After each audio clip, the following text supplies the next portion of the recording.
Hi friends, welcome back to Samtanu creations. Friends, ನಾನು ಹಾಕ್ತಾ ಇರೋ ಡಿಸೈನಿಗೆ 6 ಎಳೆ ದಾರ ತೊಗೊಂಡಿದ್ದೀನಿ. ಹಾಗೆ ನೀಡಲ್ ನಂಬರ್ 10 ಸ್ಟಾರ್ಟಿಂಗಲ್ಲಿ ಲಾಕ್ ಮಾಡ್ಕೊಳ್ಳೋಣ.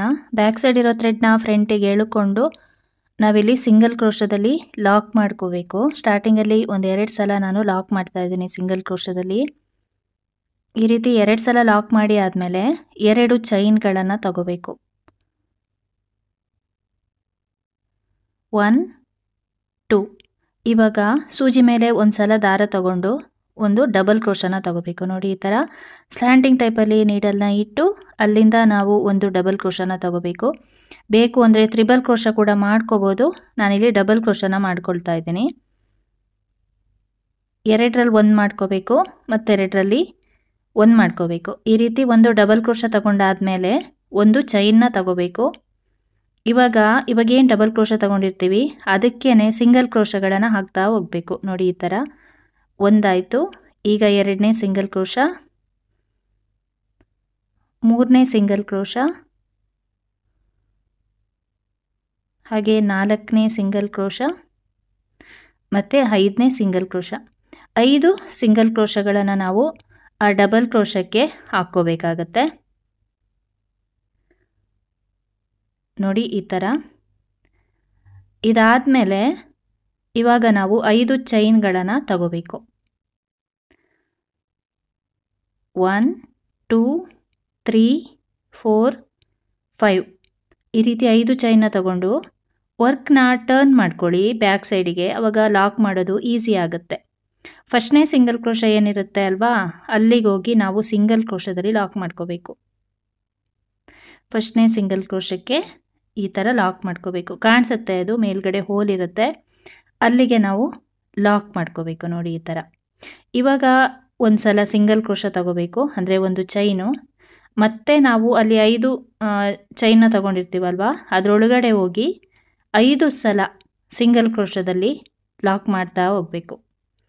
ತುಂಬಾ ಈಸಿ ಇದೆ ಡಿಸೈನು, ಒಂದೇ ಥರ ಆಗ್ತಾ ಹೋಗೋದಷ್ಟೇ. ಇಲ್ಲಿ ನಾವು 5 ಚೈನಿಗೆ 5 ಸಲ ಸಿಂಗಲ್ ಕ್ರೋಶದಲ್ಲಿ ಲಾಕ್ ಮಾಡ್ತಾ ಹೋಗಬೇಕು. ನೋಡಿ, ಈ ಥರ ಈ ರೀತಿಯಾಗಿ ಬರುತ್ತೆ. ಈಗ ಮತ್ತೆ ನಾವು 5 ಚೈನ್ಗಳನ್ನು ತಗೋಬೇಕು. ಅಲ್ಲಿಂದನೇ 5 ಚೈನು. 1 2 3 4 5. ಈ ರೀತಿ 5 ಚೈನ ತಗೊಂಡು ವರ್ಕ್ನ ಟರ್ನ್ ಮಾಡ್ಕೋಬೇಕು. ಫಸ್ಟ್ನೇ ಸಿಂಗಲ್ ಕ್ರೋಶ ಏನು ತಗೊಂಡಿರ್ತೀವಿ, ಮೇಲ್ಗಡೆ ಹೋಲ್ ಇರುತ್ತೆ ನೋಡಿ, ಅಲ್ಲಿಗೆ ಹೋಗಿ ಒಂದು ಸಲ ಸಿಂಗಲ್ ಕ್ರೋಶದಲ್ಲಿ ಲಾಕ್ ಮಾಡ್ಕೋಬೇಕು. ನೋಡಿ, ಈ ಥರ. ಇವಾಗ ವರ್ಕ್ನ ಫ್ರಂಟ್ ಸೈಡಿಗೆ ತಿರುಗಿಸ್ಕೋಬೇಕು. ನೋಡಿ, ಈ ರೀತಿ ಥ್ರೆಡ್ನ ಸ್ವಲ್ಪ ಎಳ್ಕೊಂಡು ಒಂದು ಬೀಡ್ಸ್ನ ಇನ್ಸರ್ಟ್ ಮಾಡ್ತಾ ಇದ್ದೀನಿ. ಇವಾಗ ನಿಮಗೆ ಯಾವ ರೀತಿ ಬೀಡ್ಸ್ ಬೇಕೋ ಅದನ್ನು ಇನ್ಸರ್ಟ್ ಮಾಡ್ಕೋಬೋದು. ಮೀಡಿಯಮ್ ಸೈಜಿಗಿಂತ ಸ್ವಲ್ಪ ಚಿಕ್ಕದಾದರೂ ಆಗುತ್ತೆ. ನಾನಿಲ್ಲಿ ಪರ್ಲ್ ಬೀಡ್ಸ್ನ ಇನ್ಸರ್ಟ್ ಮಾಡ್ತಾ ಇದ್ದೀನಿ. ಬೀಡ್ಸ್ನ ಇನ್ಸರ್ಟ್ ಮಾಡಿ ಒಂದು ಸಲ ಬೀಡ್ ಲಾಕ್ ಮಾಡ್ಕೋಬೇಕು. ಈಗ ನಾವು ಅದೇ 5 ಚೈನ್ ಏನಿದೆ ಅದರೊಳಗಡೆ ಹೋಗ್ಬಿಟ್ಟು ಸಿಂಗಲ್ ಕ್ರೋಶದಲ್ಲಿ ಲಾಕ್ ಮಾಡ್ತಾ ಹೋಗಬೇಕು. ನೋಡಿ, ಈ ಥರ. 1 2 3 4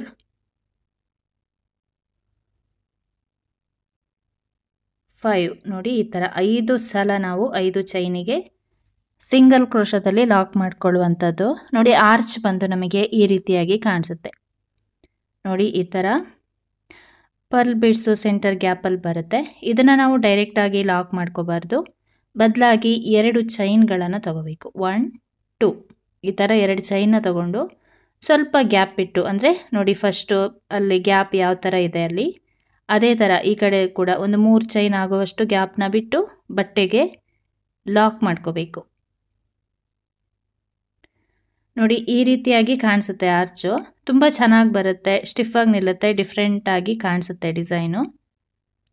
ನಿಮಗೇನಾದರೂ ಕುಚ್ಚು ಬೇಕು ಅಂತ ಹೇಳಿದ್ರೆ ಲಾಕ್ ಮಾಡಿ ಆದಮೇಲೆ 4 ಚೈನ್ಗಳನ್ನು ತಗೊಂಡು ಕುಚ್ಚನ್ನ ಕಟ್ಕೋಬೋದು.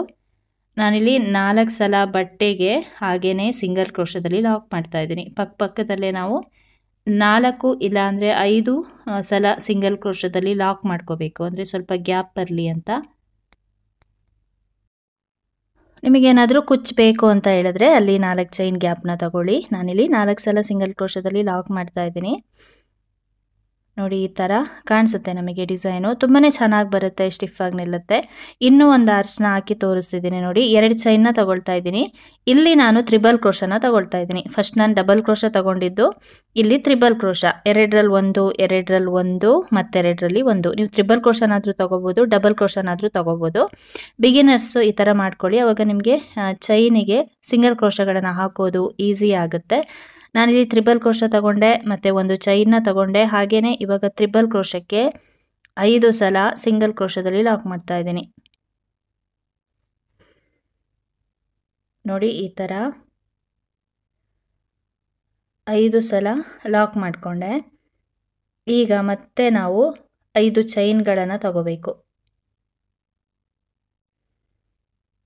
ನೋಡಿ ಈ ರೀತಿ 5 ಸಲ ಲಾಕ್ ಮಾಡಿಕೊಂಡೆ ತ್ರಿಬಲ್ ಕ್ರೋಶಕ್ಕೆ. ಈಗ 5 ಚೈನ್ಗಳನ್ನು ತಗೋಬೇಕು. ನಿಮಗೆ ಲಾಕ್ ಮಾಡೋದು ಫಸ್ಟ್ ಹೋಲಿಗೆ ಕಷ್ಟ ಅನಿಸಿದ್ರೆ ನೀವು ಈ ಥರ ಕೂಡ ಮಾಡ್ಕೋಬೋದು. ನೋಡಿ ಅಲ್ಲಿ ಗ್ಯಾಪ್ ಕಾಣಿಸುತ್ತೆ ಅಲ್ವಾ, ತ್ರಿಬಲ್ ಕ್ರೋಶ ತಗೊಂಡಿರ್ತೀವಲ್ವ ಅದಕ್ಕಿಂತ ಸ್ವಲ್ಪ ಮುಂದೆ ಗ್ಯಾಪ್ ಇರುತ್ತೆ ನೋಡಿ, ಅಲ್ಲಿಗೆ ಹೋಗಿ ನೀವು ಲಾಕ್ ಮಾಡ್ಕೋಬೋದು. ನಿಮಗೇನಾದರೂ ಫಸ್ಟು ಸಿಂಗಲ್ ಕ್ರೋಶಕ್ಕೆ ಲಾಕ್ ಮಾಡೋದು ಕಷ್ಟ ಅನಿಸಿದ್ರೆ ಅಲ್ಲಿ ಗ್ಯಾಪಿಗೆ ಹೋಗಿ ಲಾಕ್ ಮಾಡ್ಕೊಳ್ಳಿ. ಹೋಲಿಗೆಲ್ಲ ಲಾಕ್ ಮಾಡ್ಕೋಬೇಕು ಅಂತ ಇಲ್ಲ. ಈ ಥರ ಮಾಡೋದ್ರಿಂದ ನೋಡಿ ಅಲ್ಲಿ ಗೊತ್ತಾಗುತ್ತೆ. 2 ಚೈನ್ನ ತೊಗೊಂಡಿರ್ತೀರಲ್ವ, ಸಿಂಗಲ್ ಕ್ರೋಶ ಸ್ಟಾರ್ಟ್ ಮಾಡೋಕ್ಕಿಂತ ಮುಂಚೆ ಒಂದು ಗ್ಯಾಪ್ ಇರುತ್ತೆ, ಅಲ್ಲಿಗೆ ಹೋಗಿ ಕೂಡ ಲಾಕ್ ಮಾಡ್ಕೋಬೋದು. ಈ ಥರ ಕೂಡ ಮಾಡ್ಕೋಬೋದು. ನಿಮಗೆ ಆ ಥರ ಫಸ್ಟ್ ಮಾಡಿದ್ದು ಕಷ್ಟ ಅನಿಸಿದ್ರೆ ಈ ರೀತಿಯಾಗಿ ಮಾಡ್ಕೊಳ್ಳಿ. ಮತ್ತೆ 5 ಚೈನ್ ಗ್ಯಾಪಿಗೆ ಒಂದೊಂದು ಸಲ ಸಿಂಗಲ್ ಕ್ರೋಶದಲ್ಲಿ ಲಾಕ್ ಮಾಡ್ತಾ ಹೋದರೆ ಆಯಿತು.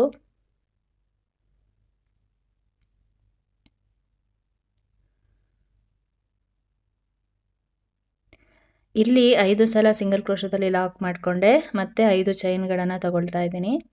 ಇದನ್ನು ಕೂಡ ಹಾಗೆ ಫಸ್ಟು ಹೋಲಿಗೆ ನಿಮಗೆ ಲಾಕ್ ಮಾಡ್ಕೊಳ್ಳೋದು ಕಷ್ಟ ಅನಿಸಿದ್ರೆ ಆ ಗ್ಯಾಪಲ್ಲೇ ನೀವು ಲಾಕ್ ಮಾಡ್ಕೋಬೋದು. ನೋಡಿ ಇಲ್ಲಿ ಗ್ಯಾಪ್ ಕಾಣಿಸುತ್ತೆ ಅಲ್ವಾ, ಆ ಗ್ಯಾಪಿಗೆ ಹೋಗಿ ಎಡ್ಜಲ್ಲಿ ಸಿಂಗಲ್ ಕ್ರೋಶದಲ್ಲಿ ಲಾಕ್ ಮಾಡ್ಕೋಬೋದು. ನೋಡಿ ಗೊತ್ತಾಗ್ತಾ ಇದೆಯಾ, ಆ ಗ್ಯಾಪಿಗೆ ನೀವು ಲಾಕ್ ಮಾಡ್ಕೋಬೋದು. ನಿಮಗೇನಾದರೂ ಫಸ್ಟ್ ಸಿಂಗಲ್ ಕ್ರೋಶಕ್ಕೆ ಲಾಕ್ ಮಾಡೋದು ಕಷ್ಟ ಅನಿಸುತ್ತೆ ಈ ರೀತಿ ಕೂಡ ಮಾಡ್ಕೋಬೋದು, ಅಥವಾ ಫಸ್ಟ್ ಆರ್ಚಲ್ಲಿ ಮಾಡಿದ್ದೆ ಅಲ್ವಾ ಆ ಥರ ಕೂಡ ಮಾಡ್ಕೋಬೋದು. ನಿಮಗೆ ಯಾವ ರೀತಿ ಈಸಿ ಅನಿಸುತ್ತೆ ಆ ಥರ ಮಾಡ್ಕೊಳ್ಳಿ. ಆದರೆ ಡಿಸೈನ್ ಮಾತ್ರ ಒಂದೇ ಥರ ಬರುತ್ತೆ, ಆರ್ಚ್ ಏನು ಚೇಂಜ್ ಆಗಲ್ಲ, ಒಂದೇ ಥರ ಕಾಣಿಸುತ್ತೆ ಡಿಸೈನು. ಇವಾಗ ನಾವು ಥ್ರೆಡ್ನ ಎಳ್ಕೊಂಡು ಪರ್ಲ್ ಬೀಡ್ಸ್ನ ಇನ್ಸರ್ಟ್ ಮಾಡಿಕೊಂಡು ಫಸ್ಟ್ ಯಾವ ಥರ ಮಾಡಿದ್ದೀವಲ್ವ ಆರ್ಚು ಅದೇ ಥರ ಮಾಡ್ತಾ ಹೋಗೋದಷ್ಟೇ. ತುಂಬ ಈಸಿ ಇದೆ ಡಿಸೈನು, ಫಾಸ್ಟಾಗಿ ಹಾಕ್ತಾ ಹೋಗ್ಬೋದು. ಈ ಥರ ಬೀಡ್ಸ್ ಇನ್ಸರ್ಟ್ ಆದಮೇಲೆ ಬೀಡ್ ಲಾಕ್ ಮಾಡಿಕೊಂಡು ಮತ್ತೆ 5 ಚೈನ್ ಗ್ಯಾಪಿಗೆ ಸಿಂಗಲ್ ಕ್ರೋಶದಲ್ಲಿ ಲಾಕ್ ಮಾಡ್ತಾ ಹೋದರೆ ಆಯಿತು. ಫ್ರೆಂಡ್ಸ್ ನೋಡಿ ಈ ಥರ ಆರ್ಚ್ ಕಂಪ್ಲೀಟ್ ಆದಮೇಲೆ ಒಂದು 2 ಚೈನ್ನ ತಗೊಂಡು ಅಲ್ಲಿ 3 ಚೈನ್ ಆಗೋವಷ್ಟು ಗ್ಯಾಪ್ನ ಬಿಟ್ಟು ಬಟ್ಟೆಗೆ ಲಾಕ್ ಮಾಡ್ಕೋಬೇಕು. ಇದೇ ಥರ ನಾವು ಡಿಸೈನ್ನ ಕಂಟಿನ್ಯೂ ಮಾಡ್ತಾ ಹೋದರೆ ಆಯಿತು. ತುಂಬ ಚೆನ್ನಾಗಿ ಬರುತ್ತೆ, ಹಾಕೋದು ಕೂಡ ತುಂಬ ಈಸಿ. ನೋಡಿ ಸ್ಟಿಫಾಗಿ ನಿಲ್ಲುತ್ತೆ. ಹೊಸ ಡಿಸೈನ್ ಬೇಕು ಅಂತ ಟ್ರೈ ಮಾಡ್ತಾ ಇರ್ತೀರಾ, ಈ ಥರ ಡಿಸೈನ್ನ ಟ್ರೈ ಮಾಡ್ಕೊಳ್ಳಿ. ಫಸ್ಟ್ ಆರ್ಚ್ನೂ ನೋಡ್ಕೊಳ್ಳಿ, ಆ ಥರ ಕೂಡ ಮಾಡ್ಕೋಬೋದು. ಸೆಕೆಂಡ್ ಆರ್ಚ್ನ ನಾನು ಸ್ವಲ್ಪ ಡಿಫ್ರೆಂಟಾಗಿ ಮಾಡಿದ್ದೀನಿ. ಇಲ್ಲಿ ತ್ರಿಬಲ್ ಕ್ರೋಶ ತೊಗೊಂಡು ಮಾಡಿರುವಂಥದ್ದು, ಹಾಗೆಯೇ ಫಸ್ಟ್ ಇದು ಡಬಲ್ ಕ್ರೋಶ ತೊಗೊಂಡು ಮಾಡಿರುವಂಥದ್ದು. ಹಾಗೆಯೇ ಲಾಕ್ ಮಾಡ್ಕೋಬೇಕಾದ್ರೂ ಅಷ್ಟೇ, ಫಸ್ಟ್ ಸ್ಟೆಪ್ಪು ಮತ್ತು ಸೆಕೆಂಡ್ ಸ್ಟೆಪ್ಪಿಗೆ ಡಿಫ್ರೆನ್ಸ್ ಇದೆ. ನಿಮಗೆ ಯಾವ ಥರ ಬೇಕೋ ಆ ಥರ ಮಾಡ್ಕೊಳ್ಳಿ. ಪರ್ಲ್ ಬೀಡ್ಸಿಗೆ ಬದಲಾಗಿ ಬೇರೆ ಥರ ಬೀಡ್ಸ್ಗಳನ್ನು ಕೂಡ ನೀವು ಇನ್ಸರ್ಟ್ ಮಾಡ್ಕೋಬೋದು. ಇದೇ ಥರ ಡಿಸೈನ್ನ ಕಂಟಿನ್ಯೂ ಮಾಡ್ತಾ ಹೋಗಬೇಕು. ನೋಡಿ ಫೈನಲ್ ಆಗಿ ಈ ರೀತಿಯಾಗಿ ಕಾಣಿಸುತ್ತೆ ಡಿಸೈನು. ತುಂಬಾ ಚೆನ್ನಾಗಿ ಬರುತ್ತೆ, ಸ್ಟಿಫಾಗಿ ನಿಲ್ಲುತ್ತೆ. ತುಂಬ ಜನರಿಗೆ ಕುಚ್ಚಿಷ್ಟ ಆಗಲ್ಲ, ಜಾಸ್ತಿ ಬೀಡ್ಸ್ಗಳು ಇಷ್ಟ ಆಗಲ್ಲ ಅಂಥವರು ಈ ಥರ ಡಿಸೈನ್ನ ಟ್ರೈ ಮಾಡ್ಕೊಳ್ಳಿ. ಎಂಡಿಂಗಲ್ಲಿ 1-2 ಚೈನ್ನ ಹಾಕಿ ಥ್ರೆಡ್ನ ಕಟ್ ಮಾಡ್ತಾ ಇದ್ದೀನಿ.